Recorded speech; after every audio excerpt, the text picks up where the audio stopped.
Oi, eu sou o Matheus Marcolini e seja muito bem-vindo ao Resumo News, o podcast de notícias do Esmetec. Nesse podcast eu comento as notícias mais legais de passar para você no dia de hoje. Hoje, dia 23 de abril de 2020. Vamos lá. A primeira notícia é do El País e do G1. Sérgio Moro ameaça deixar governo caso Bolsonaro demita diretor da PF. Bom, essa notícia ela foi um pouco chocante no comecinho da tarde, né? Dessa quinta-feira, dia 23. Então, correu aí a notícia de que o ministro Sérgio Moro, lá meio-dia, 1h da tarde, correu a notícia de que o Sérgio Moro tinha pedido demissão do Ministério da Justiça para o Jair Bolsonaro. Justiça e Segurança Pública, que é a pasta que ele ocupa hoje, né? Só que acabou que parece que ele colocou... ele notificou o Bolsonaro que se o diretor-geral da Polícia Federal, né, da PF, for demitido, ele pede demissão também. O delegado da PF, né, o diretor-geral, é o Maurício Leite Valeixo, né? Basicamente, isso chocou o Sérgio Moro, isso deixou o Sérgio Moro bastante irritado, né, bastante revoltado, porque ele queria autonomia total. Por isso que ele aceitou ser ministro do Bolsonaro. Ele chegou para ser ministro, ele já foi anunciado como ministro antes do Bolsonaro assumir, né? Ele foi anunciado como ministro em novembro de 2018, o Bolsonaro assumiu só no primeiro dia de 2019, e ele já, antes de chegar como ministro da Justiça, ele já tinha anunciado o Maurício Leite Valeixo como o delegado dele lá na PF, né? Lembrando que essa reunião que deu tudo isso daí com o Bolsonaro e com o Moro ocorreu hoje às 9 horas da manhã. Então, em entrevista coletiva no Palácio do Planalto hoje, o ministro-chefe da Casa Civil, Braga Neto, ele deu o assunto por encerrado. Abre aspas por Braga Neto. A pergunta sua é por causa dessas notícias que estão correndo? Vou te responder simplesmente o seguinte. A assessoria do ministro Moro já desmentiu a saída dele do governo agora, tá? Já está publicada essa informação. E alguns relatos obtidos pela jornalista Andréa Sade, da Rede Globo, indicam que não houve uma justificativa clara para substituir o diretor da PF. Que, segundo os relatos, o problema para o Bolsonaro não é o Maurício Valeixo, e sim o Sérgio Moro. E que a intenção seria colocar na PF o nome mais próximo do presidente. E aí eu vou falar para você. Não sei se você acompanhou os últimos episódios do Resumo News, mas teve um episódio, eu não vou me lembrar do dia, em que eu disse que a investigação contra o Flávio Bolsonaro seguia de vento em popa, né? Que ela seguia correndo, mesmo com o coronavírus, mesmo com tudo parado.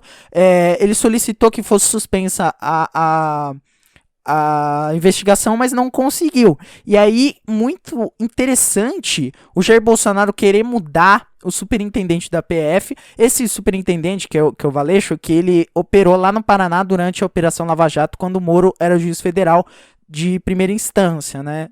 Ele que foi, por exemplo, um dos superintendentes do Sérgio Moro quando ele julgou o processo do Lula, por exemplo.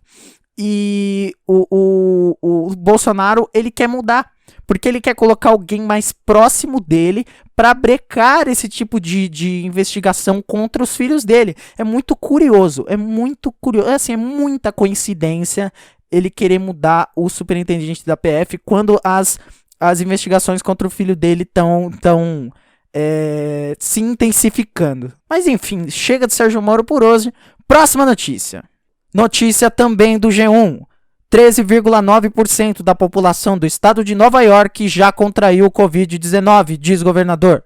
Bom, essa notícia do G1 por Deslange Paiva e pelo Felipe Coaglio, foram feitos testes em 3 mil pessoas para dimensionar lá a extensão da contaminação do coronavírus em Nova York.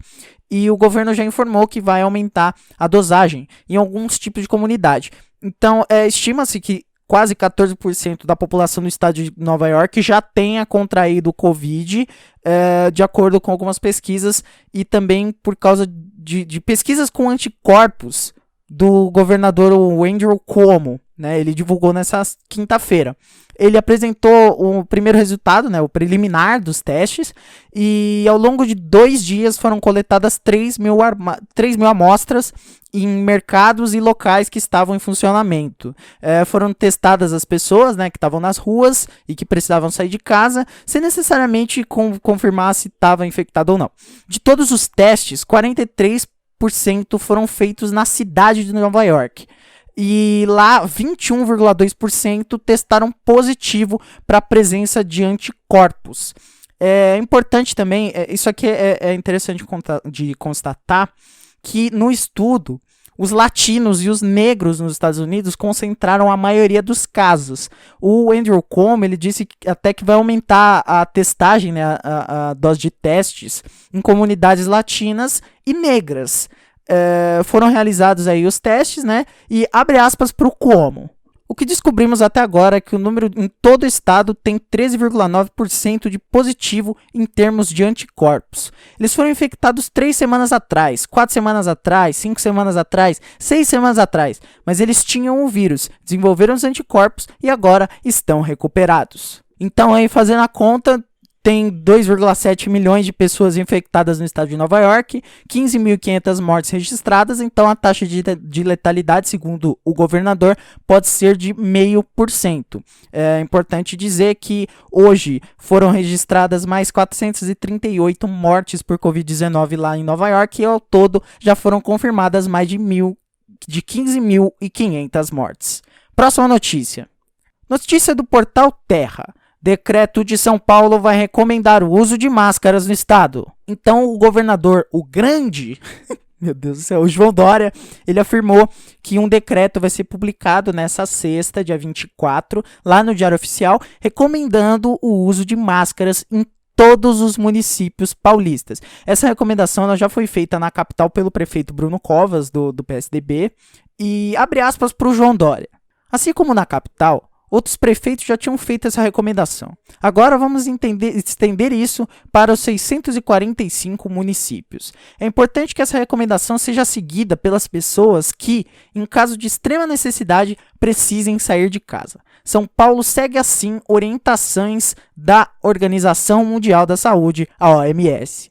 Na quarta-feira, ontem, a taxa de isolamento no estado de São Paulo foi de 48%. E aí o Dória disse que isso acendeu um sinal amarelo para ele. Abrindo aspas de novo, isso é grave. Não podemos baixar de 50%. Você que mora na região metropolitana, nos ajude a não disseminar o vírus. Foi o que disse o João Dória. Então eu vou ter que assinar embaixo o que o João Dória falou. Infelizmente, mas você que está me ouvindo, fique em casa. Se você pode ficar em casa, você deve ficar em casa. Ajude a gente a aumentar essa taxa de isolamento de 48% para mais 50%, chegar nos 70%, que é o que o Davi Wip sempre fala que tem que chegar, porque aí a gente freia a disseminação desse vírus. E as duas rapidinhas de hoje, a primeira é do Valor Econômico, que diz que a Itália tem pela primeira vez mais recuperados do que novos casos de Covid-19. Então, 3.033 pessoas deixaram os hospitais italianos desde ontem, enquanto o país registrou 2.646 casos novos, né? 2.646 novos casos da doença. E a outra rapidinha é do UOL, que diz que o ex da Neymar está proibido de dar entrevistas porque ele sofre pressão da família do Neymar. Não sei se vocês viram aí que a Nadine Gonçalves, a mãe do Neymar, ela engatou um relacionamento com o Thiago Ramos, e aí estavam chamando ele de Ney Padrasto, né? Descobriram que ele era tiktoker e tal, um grande homem. E aí acabou que o Neymar e a Rafaela, os dois filhos da dona Nadine, ficaram assustados com a devassa feita no passado do modelo. Isso quer dizer que ele era devasso, que em questão de horas vieram à tona 3 namoros, um casamento, até mesmo um trisal, enfim. E aí eles pressionaram e a Nadine terminou com ele. Então aí o Ney Padrasto, ex-Ney Padrasto, não vai poder dar entrevistas falando sobre isso. Bom, por hoje é isso. Muito obrigado a você que escutou até aqui. Eu vou pedir para você mandar para seus amigos aí, para você ajudar a gente na divulgação do podcast, porque o boca a boca é fundamental. Eu vou pedir também para você seguir a gente nas redes sociais, que estão aqui embaixo na descrição do episódio. Se você estiver no YouTube, tá aqui embaixo também.